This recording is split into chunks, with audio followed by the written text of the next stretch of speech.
Selamat datang pemirsa, kembali lagi bersama Kasih Fakta.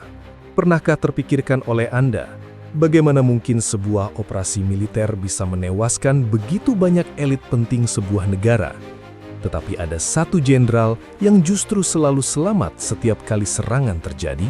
Dalam kesempatan kali ini, kami akan membahas sebuah misteri geopolitik yang mulai ramai dibicarakan para analis keamanan dunia. Setelah serangan presisi pada 28 Februari 2026 di Tehran yang menewaskan sejumlah tokoh penting Iran, perhatian justru mengarah pada satu nama yang tidak berada di lokasi. Ismail Qaani, Komandan Quds Force, sosok yang memimpin jaringan operasi Iran di Timur Tengah.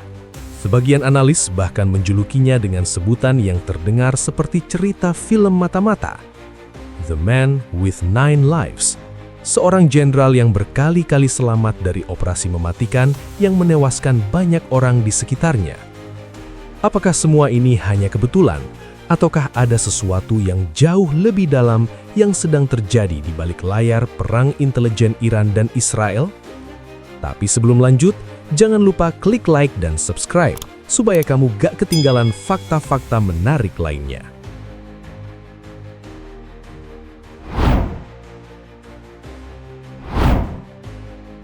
Pada 28 Februari 2026, sebuah peristiwa besar mengguncang peta geopolitik Timur Tengah.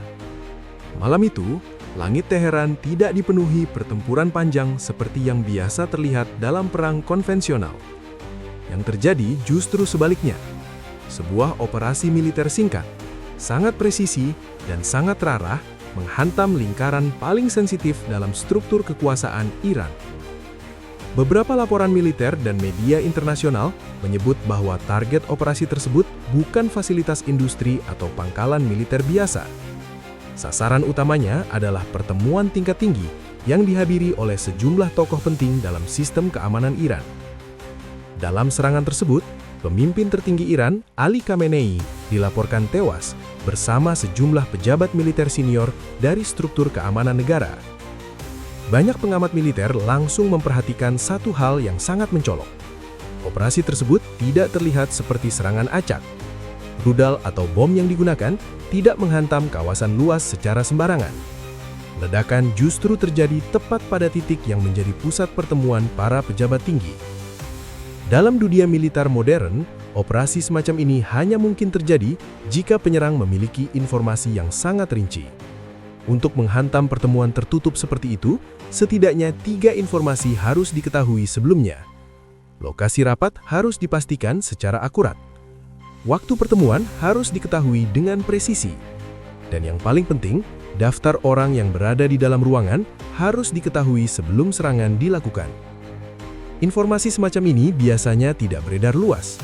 Dalam sistem keamanan negara yang sangat tertutup seperti Iran, data mengenai pertemuan elit biasanya hanya diketahui oleh lingkaran kecil pejabat keamanan dan komandan militer tingkat tinggi. Karena itu, beberapa jam setelah serangan terjadi, perhatian para analis keamanan mulai bergerak ke arah yang berbeda. Fokusnya tidak lagi hanya pada siapa yang menekan tombol peluncuran senjata.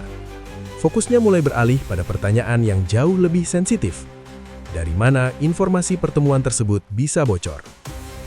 Kecurigaan semacam ini bukan tanpa alasan. Dalam beberapa tahun terakhir, berbagai operasi militer terhadap jaringan Iran di Timur Tengah menunjukkan pola yang serupa. Serangan seringkali terjadi dengan akurasi tinggi terhadap tokoh tertentu dalam struktur militer atau jaringan proksi Iran.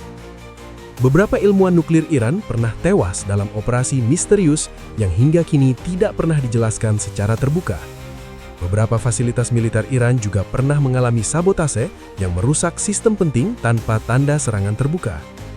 Serangkaian peristiwa tersebut membuat banyak analis percaya bahwa konflik antara Iran dan Israel sebenarnya tidak hanya berlangsung di medan perang. Ada dimensi lain yang jauh lebih sunyi, namun sangat menentukan. Dimensi itu adalah dunia intelijen. Dalam perang intelijen, kemenangan jarang ditentukan oleh jumlah pasukan atau kekuatan senjata. Yang menentukan justru adalah informasi. Siapa yang mengetahui rencana lawan lebih cepat, seringkali memiliki keunggulan yang sangat besar.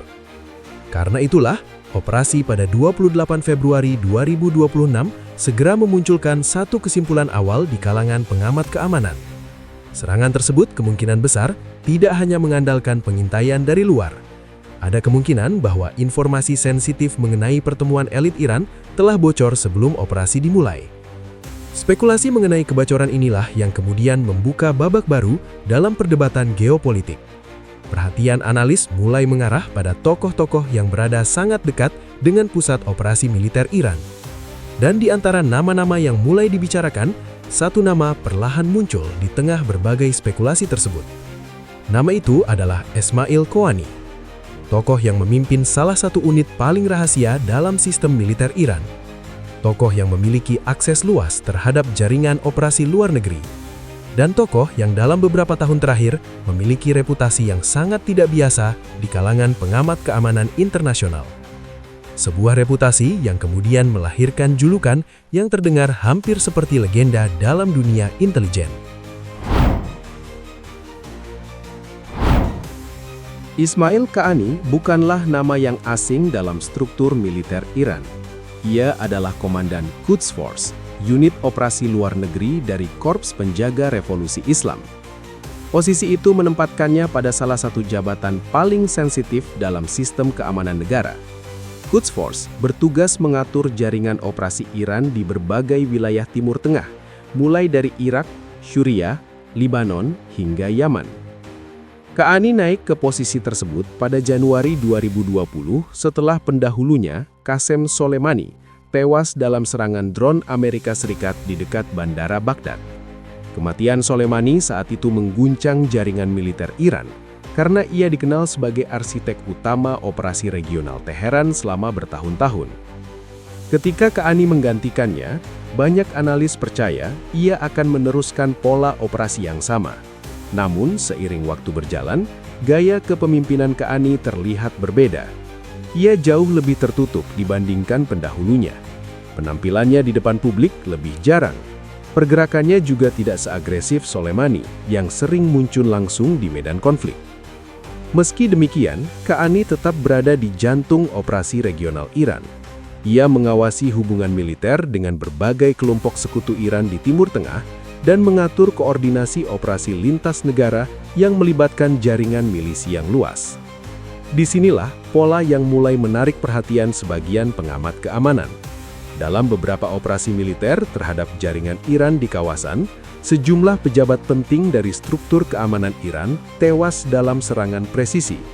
Serangan tersebut terjadi di berbagai wilayah yang berbeda dan dalam waktu yang berbeda pula.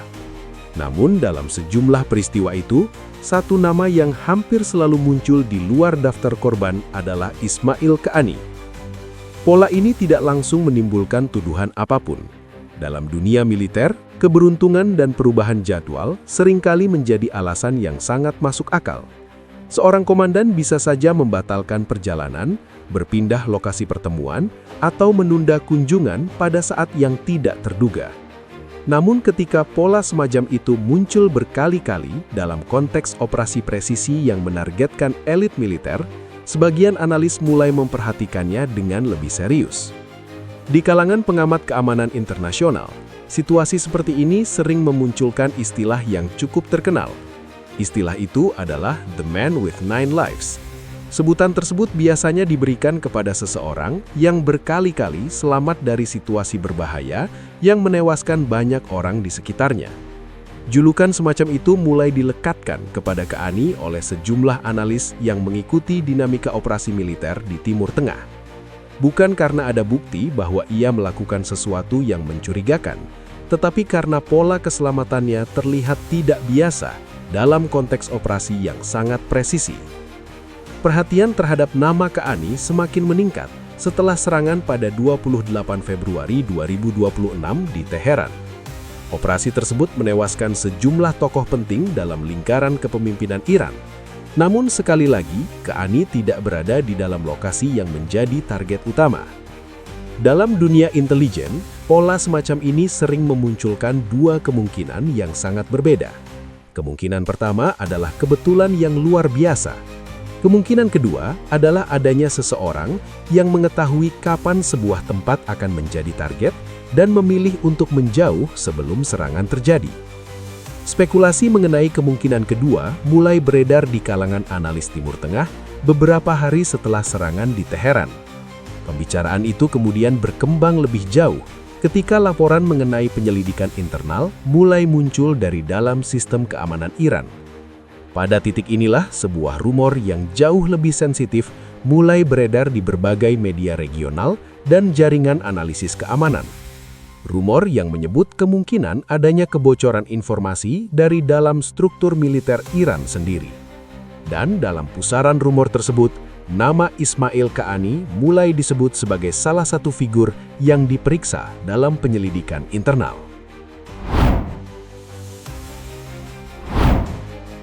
Beberapa hari setelah serangan 28 Februari 2026 mengguncang Teheran, perhatian publik internasional tidak hanya tertuju pada dampak militer dari operasi tersebut. Yang justru menjadi bahan diskusi paling intens di kalangan analis keamanan adalah sesuatu yang tidak terlihat di layar radar ataupun di peta target serangan. Pembicaraan mulai bergeser menuju kemungkinan adanya kebocoran informasi dari dalam sistem keamanan Iran sendiri. Serangan yang menewaskan sejumlah pejabat tinggi dinilai terlalu presisi untuk dijelaskan hanya melalui pengintaian satelit atau pengawasan jarak jauh. Dalam operasi militer modern, teknologi memang mampu melacak pergerakan kendaraan, komunikasi radio, hingga pola aktivitas di sebuah fasilitas. Namun, mengetahui secara tepat kapan sebuah pertemuan tertutup akan berlangsung dan siapa saja yang hadir di dalamnya, biasanya membutuhkan sumber informasi yang jauh lebih dekat dengan pusat keputusan. Pada awal Maret 2026, laporan dari sejumlah media internasional mulai menyebut bahwa aparat keamanan Iran sedang melakukan pemeriksaan internal untuk menelusuri kemungkinan kebocoran intelijen.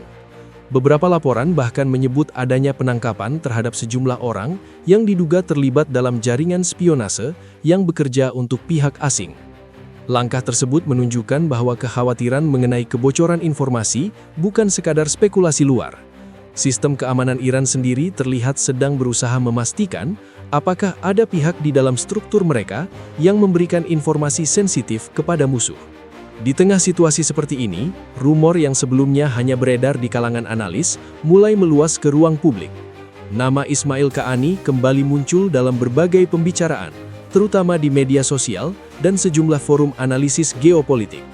Sebagian rumor menyebut bahwa Qaani mungkin sedang diperiksa oleh internal Korps Penjaga Revolusi Islam. Beberapa spekulasi bahkan berkembang lebih jauh dengan menyebut kemungkinan bahwa ia adalah sumber kebocoran intelijen yang dimanfaatkan oleh Israel. Namun sampai pertengahan Maret 2026, tidak ada konfirmasi resmi dari pemerintah Iran mengenai tuduhan tersebut. Tidak ada pengumuman yang menyatakan bahwa Qaani ditahan atau diinterogasi sebagai bagian dari penyelidikan. Dalam dunia intelijen, situasi seperti ini seringkali berada di wilayah abu-abu antara fakta dan perang informasi. Rumor dapat berkembang sangat cepat karena ketidakjelasan informasi resmi, sementara berbagai pihak memiliki kepentingan untuk memperkuat narasi tertentu. Israel sendiri hampir tidak pernah mengomentari secara langsung operasi rahasia yang diduga mereka lakukan di wilayah Iran. Namun sejarah konflik antara kedua negara menunjukkan bahwa Badan Intelijen Mossad memiliki rekam jejak operasi yang sangat dalam di wilayah Iran.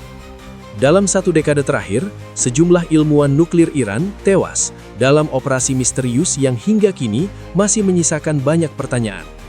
Beberapa fasilitas militer Iran juga pernah mengalami sabotase yang merusak sistem penting tanpa penjelasan resmi mengenai bagaimana operasi tersebut dilakukan. Rangkaian peristiwa tersebut membuat banyak analis percaya bahwa konflik antara Iran dan Israel sebenarnya tidak hanya berlangsung di medan perang terbuka. Ada sebuah perang bayangan yang berjalan secara terus-menerus di balik layar. Isu mengenai kemungkinan kebocoran dari dalam sistem keamanan Iran kemudian dipandang sebagai bagian dari konflik intelijen tersebut. Bagi banyak pengamat geopolitik, yang dipertaruhkan bukan hanya reputasi satu komandan militer. Yang dipertaruhkan adalah stabilitas sistem keamanan sebuah negara yang selama ini dikenal sangat tertutup. Sebuah sistem yang kini menghadapi kemungkinan bahwa perang rahasia telah mencapai titik paling sensitif. Lingkaran paling dalam dari kekuasaan keamanan Iran. Serangan pada 28 Februari 2026 meninggalkan lebih dari sekedar jejak ledakan di Teheran. Peristiwa itu membuka sebuah gambaran yang lebih luas tentang bagaimana konflik modern sebenarnya berlangsung. Bukan hanya melalui tank, rudal, atau jet tempur, tetapi juga melalui informasi yang bergerak diam-diam di balik layar. Di dunia geopolitik hari ini, kekuatan sebuah negara tidak hanya diukur dari jumlah senjata yang dimiliki. Yang seringkali lebih menentukan justru adalah siapa yang mengetahui rahasia lawan lebih dulu. Informasi kecil yang bocor pada waktu yang tepat bisa mengubah arah sebuah operasi militer. Kasus yang melibatkan nama Esmail Qaani menunjukkan betapa rumitnya perang intelijen di Timur Tengah. Sampai hari ini, tidak ada bukti resmi yang memastikan bahwa ia terlibat dalam kebocoran informasi. Namun spekulasi yang terus berkembang menggambarkan satu hal yang jauh lebih besar. Perang antara Iran dan Israel tidak hanya berlangsung di medan militer yang terlihat. Di balik layar, kedua pihak juga bertarung dalam dunia intelijen yang penuh bayangan, di mana satu informasi yang tepat bisa menentukan hidup dan mati para pemimpin. Jika kamu tertarik di analisa geopolitik, operasi militer rahasia, dan fakta-fakta menarik yang jarang dibahas media utama, jangan lupa subscribe ke channel Kasih Fakta. Aktifkan juga lonceng notifikasi supaya kamu tidak ketinggalan fakta menarik lainnya yang akan kami bahas di video berikutnya.